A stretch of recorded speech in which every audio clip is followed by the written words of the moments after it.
Proverbs 5. My son, attend unto my wisdom, and bow thine ear to my understanding, that thou mayest regard discretion, and that thy lips may keep knowledge. For the lips of a strange woman drop as an honeycomb, and her mouth is smoother than oil. But her end is bitter as wormwood, sharp as a two-edged sword. Her feet go down to death, her steps take hold on hell. Lest thou shouldest ponder the path of life, her ways are movable, that thou canst not know them. Hear me now, therefore, O ye children, and depart not from the words of my mouth. Remove thy way far from her, and come not nigh the door of her house, lest thou give thine honour unto others, and thy years unto the cruel. Lest strangers be filled with thy wealth, and thy labours be in the house of a stranger.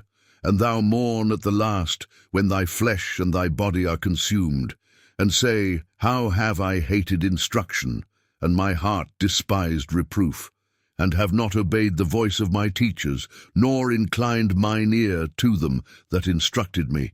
I was almost in all evil in the midst of the congregation and assembly. Drink waters out of thine own cistern, and running waters out of thine own well. Let thy fountains be dispersed abroad, and rivers of waters in the streets. Let them be only thine own, and not strangers with thee. Let thy fountain be blessed, and rejoice with the wife of thy youth. Let her be as the loving hind and pleasant roe. Let her breast satisfy thee at all times, and be thou ravished always with her love. And why wilt thou, my son, be ravished with a strange woman, and embrace the bosom of a stranger? For the ways of man are before the eyes of the Lord, and he pondereth all his goings. His own iniquities shall take the wicked himself, and he shall be holden with the cords of his sins.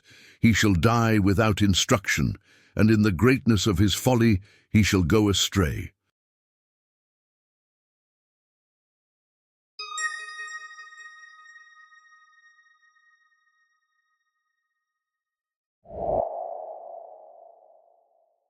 Hi neighbor, thank you for being a part of our YouTube community. If you enjoy the channel, please then consider joining our Patreon page, The Waiting Room. Should you join this movement, in doing so, Olivia and I thank you. And to those who are thus a part, we are truly honored. Your monetary support will henceforth contribute verbally, to then reach numerous lost souls, impacting those lives spiritually, possibly forever.